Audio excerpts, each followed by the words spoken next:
Welcome to the Masculine Code Podcast. I'm your host, Jim Vance. Hope you guys are doing amazing and having a great week. Um, and I'm glad to have you back. I've been away a few weeks, finishing up the last bit of summer, getting kids ready for school, and just kind of making memories of them. My oldest daughter is becoming a senior this year. And so me and my wife have talked a lot about like, what does it mean? Like, these next 2 or 3 years, because my oldest daughter is a senior, my youngest daughter is a sophomore, my son's a freshman.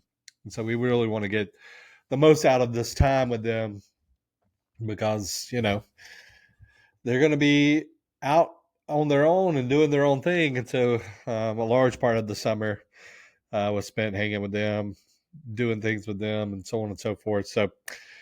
But I'm back full blast and excited to continue this podcast, to continue this mission, to continue my purpose in the world is to help men um, find love within themselves so they can give love to the world and be fully fulfilled in who they are being and how they're moving every day. But today I want to talk about something that's near and dear to our hearts. It's the discipline of the conscious man. We talk about discipline. I talk about discipline a lot, and I don't talk about it from the motivational aspects because I know I hear this shit all the time, and I know you do too. Just you got to do it even when you don't feel like doing it. You got to do this, you got to do this, and it's like this overly performative discipline, and it's not really the identity of somebody that's disciplined. And so I want to talk about discipline in all aspects and what it looks like to be disciplined as a man, discipline as a leader of your house, discipline as a leader of your life, and how that all functions.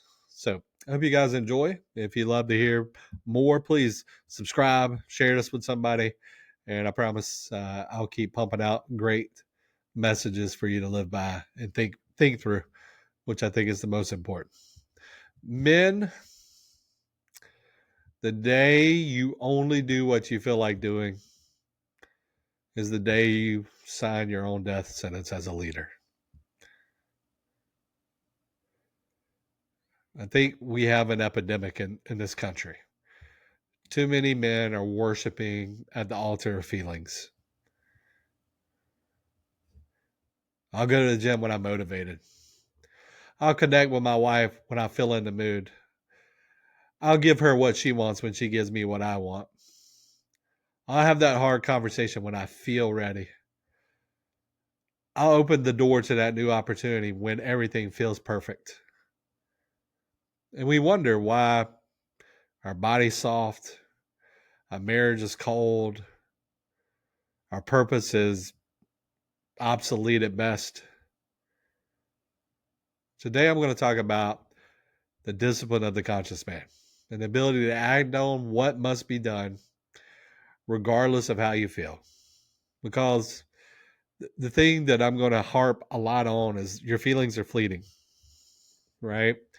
The average feeling or emotion lasts between 7 and 30 seconds. After that, it's just a story you're telling yourself to keep you stuck with the feeling.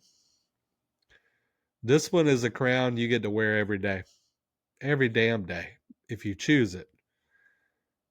First, I want to talk about like why we're not disciplined. And I think this goes a long ways into determining why men are stuck. And the first part of that is comfort is the addiction of, and the silent killer of most men, most potential in men. Because comfort is what all men, quote unquote, seek after. We seek after freedom, whatever that is. But what we don't realize is like the idea of freedom has a duality to it, it has a cost. But we just want the freedom without the cost. We want the freedom without the discomfort. We want the freedom without the pain. We want the freedom without the work. We want the freedom without the discipline. See, comfort is seductive because it whispers to the part of you that's trying to protect you from changing. It whispers to the ego. It whispers to the part of you, you've earned it. You've done enough today. You got out of bed. The fuck? The truth is comfort doesn't care about your dreams. It doesn't care about your body. It doesn't care about your legacy. It doesn't care about your marriage. It only cares about keeping you exactly where you are. And that's what the ego's job is to protect you, is to keep you from changing, is to keep you stuck in the same pattern and relying upon survival, right? And safety and certainty. But what we don't understand is like the reality of being comfortable or uncomfortable has no certainty in it ever. Most men don't realize that they're addicted in some way, shape, or form. They're addicted to their cell phones. They're addicted to their snooze buttons. They're addicted to doom scrolling. They're addicted to avoiding hard shit. They're addicted to talking about what they want, but never doing anything about it. See, comfort will erode your masculine edge. And when a man loses his edge, he loses his leadership. The edge means that you're willing to push yourself out of your comfort zone. You're willing to lean into the thing just above the beyond the edge of what you're going after, because you want to feel that level of discomfort and what it feels like to hold that level of energy. See, I've done this before lots and lots of times where I was comfortable. I was comfortable being a teacher for 12 years. I was comfortable there. It didn't require much of me. I mean, I bought more degrees and all these things, but I was comfortable in my little cave in the classroom. But until I wasn't, until the comfort of what I realized is I was never going to go anywhere. I was never going to make a lot of money. I was never going to impact at the levels I was impacted by. I could impact because of the government restriction on what I could teach and what I couldn't teach. I was never going to be allowed to be my full self.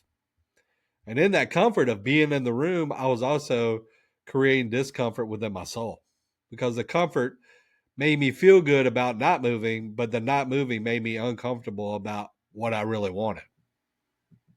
And so when I left teaching and went into corporate sales, I had to bet on me.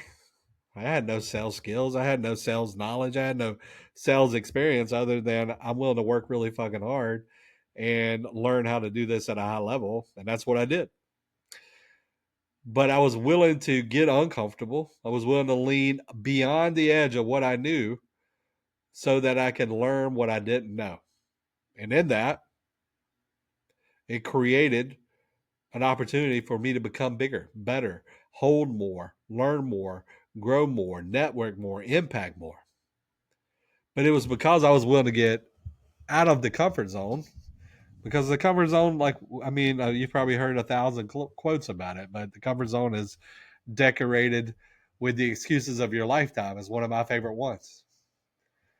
And I no longer wanted to sit in the same place over and over again, bitching about the life I didn't have when I had all the opportunity to get up and make the life that I want to happen. The king doesn't settle into the throne to get comfortable. He uses it as a command center to expand his kingdom. Right? When you become the man, you don't settle into there.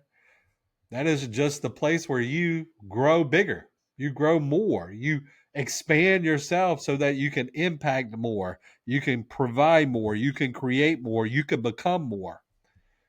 But you have to be willing to get uncomfortable. You have to be willing to say, hey, I don't like the way this fucking feels. I don't like sitting here being stagnant. I don't like sitting here being unevolved. I don't like sitting here not moving. I don't like sitting here and not having the things that I desire. Then it comes down to like motivation, the truth about motivation. Like a lot of us are waiting to be motivated to get going on our life. Well, I'm just waiting to get that motivation, that inspiration to make it happen. I want you to really like take this into your mind. Like motivation is not a fuel source. It's a spark of energy. And if you're waiting to feel like it, if you're waiting to be motivated, if you're waiting for somebody to come in and give you that boost of energy to live the quote unquote life you want, I want to ask you, do you really want to fucking live that life? Or is that just words out of your mouth? Right? If we have to rely on outward energy and outward stimulus to move us toward the life we quote unquote want inwardly, do we really want it? Are you really desiring the thing you say you're desiring? Because I don't know about you. I know, like, when I know I want something in here, my freaking soul, my heart is screaming at me every day to go get it. There, there is no motivation bigger enough than that. You stop like needing other people to push you to do the thing you know you want to do. Because if you're waiting to feel like it, you'll never build the consistency required for greatness. Like feeling like it, I mean, that's a fleeting feeling. Discipline is acting without permission from your emotions. It's choosing your future self now and promising your future self that you will show up every moment for that future self every day.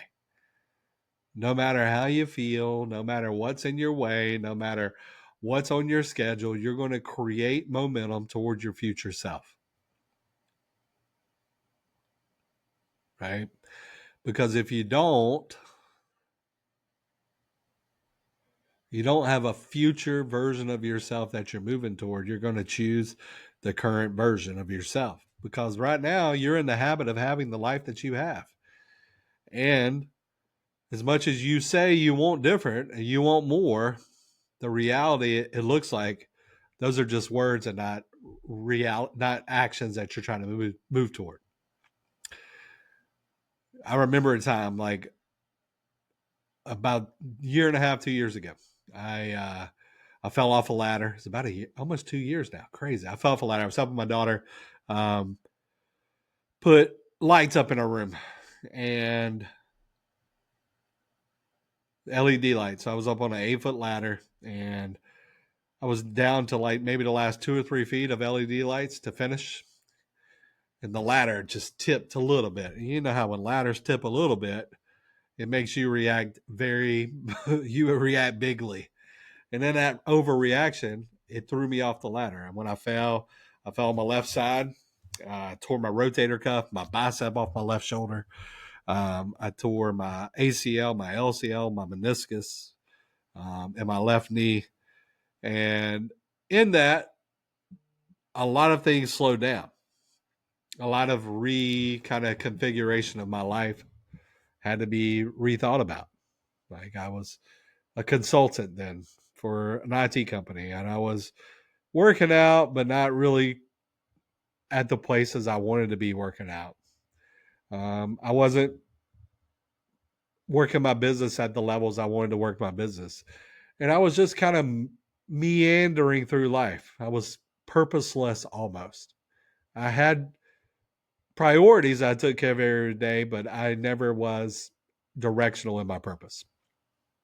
Well, falling off that ladder and then basically being incapacitated where you're not, I mean, I couldn't move. I was like, you tear your ACL, LCL, meniscus, you can't walk a lot. Then you tear your rotator cuff and bicep, you can't do anything working out a lot. And you got a lot of time to think. You got a lot of time to wonder. You got a lot of time to look at who you have been and what do you want on the other end. Like a scenario like that could make you go, well, I guess I'm just getting old and I need to accept it. And for a minute there, I was dark because I used working out to keep my head clean and keep my energy clear. And for a minute there, I was like, fuck this. Like, I've been working so hard at getting in shape and da da da. And this happens and it's such a freak accident and woe is me and blah, blah, blah.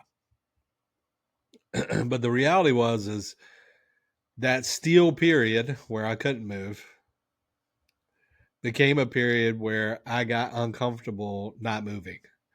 I got uncomfortable not working on my purpose. I got uncomfortable not being the best version of myself I could be. I got uncomfortable not having my physical body being in the best shape I wanted it to be. I got uncomfortable um, not being able to provide for my family at a high level. I got uncomfortable.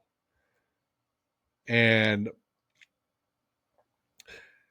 I started to choose probably about 2 months into recovery. I started to choose like every day, like, here's what it's going to take for you to get back to where you want to be and then to get to where you want to go. And it's going to require this level of focus on your health. It's going to require this level of focus on your marriage. It's going to require this level of focus on your spirituality. It's going to require this level of focus on your purpose and your business to make that function. And when I started to write it out, like, what did I want? I got so specific about what I wanted through my mind, through my spiritual, through my health, through my relationships, through my business. I had no choice at that point but to show up for the thing I said I wanted. Right? There was no more, well, I don't feel good today. And there was no more, well, I don't know if I need to move around today because I'm tired. And there was no more, well, she knows I love her. I don't need to tell her and show her.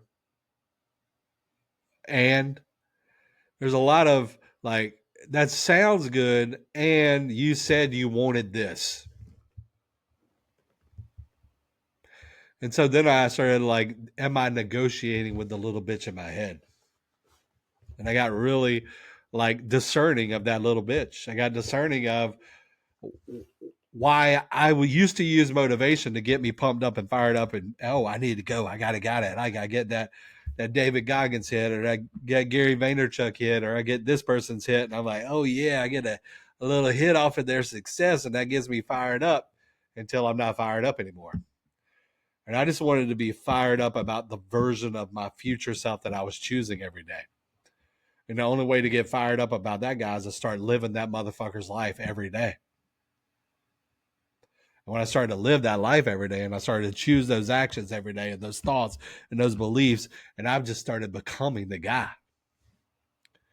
See, the king doesn't wait for the wind to be in his favor. He just rows the boat because he knows at some point everything's going to move in your direction. But you can't wait on it to move in your direction. You got to start moving in the direction of what you want and let God catch up.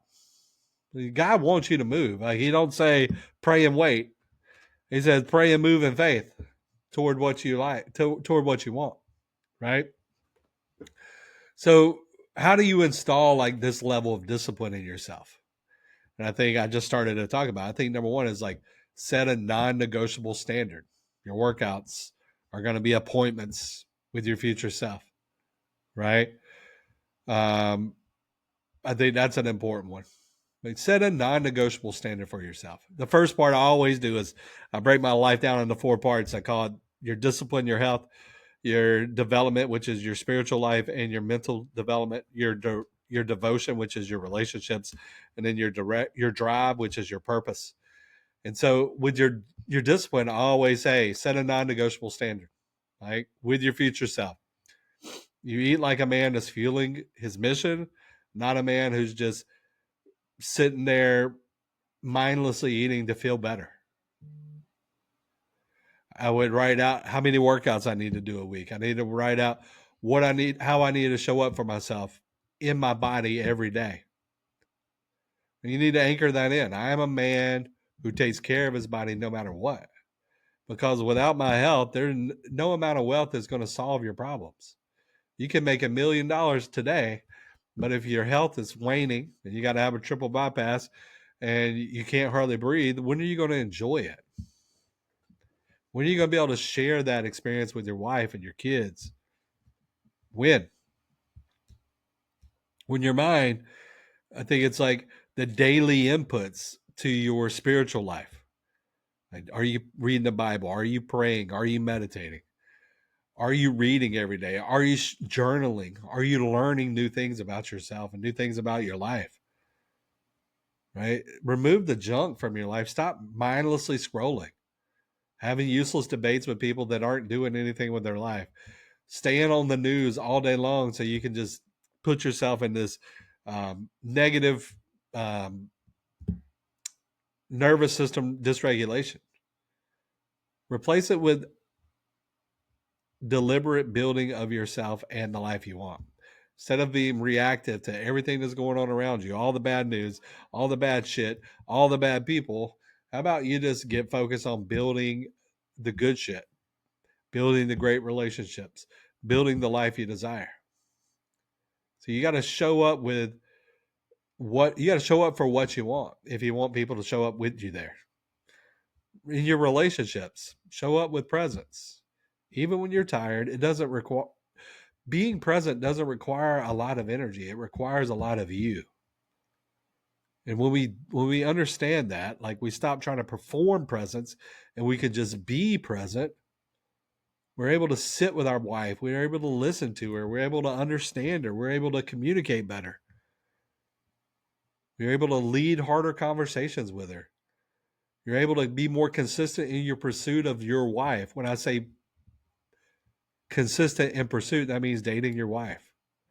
Not just when you need to get to have sex and get off. Like you're in a daily pursuit of her heart. You're in a daily pursuit of her mind. You're in a daily pursuit of her intimacy. It's not I'm chasing her. I'm pursuing her. Like I'm dating her. She is my wife. She is my best friend and my romantic partner. She is the thing that I desire more than anything. When is the last time she's felt that from you? Right? Discipline here means keeping the connection alive before it starts to die. But everything in your life requires discipline. And if you want a better version, like I want a bigger version of myself, and I know we all do as men, like we have grander visions. We don't sit around and just think about, oh yeah, well life is great, and so on and so forth. No, we see bigger versions. That's the way men are.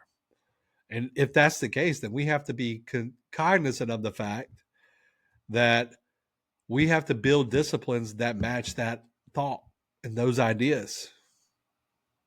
Right? And I want you to ask yourself, like, how do you break free from this? Number one, like, where are you negotiating with yourself? I think that's huge. Like, look across all of your life. Like, where are you negotiating with the intervention side? And then the second part of that is where do you choose ease over growth? I think that's a big one. Step two, kill negotiation. I love this one. Like, set a plan and don't negotiate your plan. Like, I set a time that I'm going to the gym and I don't negotiate the time. There's no debates. There's no like, well, if I no, it's just go. It's very important. Like every Friday, I plan out my next week and I write out my workouts. I write out when I'm doing this, when I'm doing that. And there's no negotiation. Number three, install ritual anchors like time block workouts, like work sprints, connection rituals with your family. Like me and my wife, we plan out to the T. Like I have when I'm working, when I'm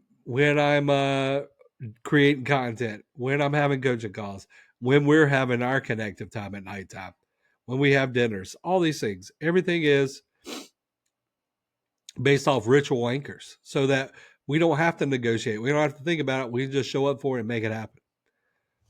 I treat everything like it's a sacred appointment. If I want a better life, then I got to show up for it every day in every way. If I want to have better health, I got to show up for it every day. If I want a better relationship, show up for it every day. If I want a better business, show up for it every day. It's a sacred appointment with my future self. And that means I can't miss the appointment because I'm tired. I can't miss the appointment because I just don't feel like it today. I will show up anyway. Step four, embrace discomfort daily. Do hard things, right? Start trying new workouts, do cold plunges, sit in the sauna, public speak, record yourself doing your journal, like writing out your emotions. Get up earlier. Like, build a tolerance for doing hard things in your life every day, and you'll realize like life's not that hard.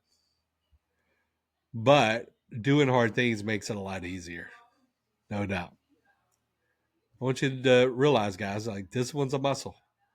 You're either going to train it or it's not going to be there for your usage.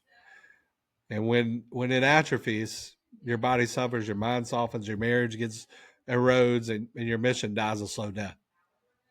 So I want you to ask yourself today, what's one thing you've been avoiding that you know you need to do? And second question is, what's one thing I know needs to be done that I'll commit to doing today, whether I feel like it or not? And then go do it. Okay? If you're a man who's tired of living on comfort's leash, and if you want discipline to lead your life, your marriage, and your mission with power, I would invite you to come join me in the Conscious Man School. You'll learn to forge discipline, sharpen your leadership, become the man you've dreamed of being, become the man your family's proud of. Really become the man you're fucking proud of. If you're excited to do this, like you're ready to jump in, the link will be in the show notes. Shoot me a message if you feel like you want to talk about it. I'm everywhere at the.conscious.man. And let's talk. But I'm excited to run this game with everybody and to see men rise into the lives that they desire. But until next time, my brothers, I hope y'all having an amazing week.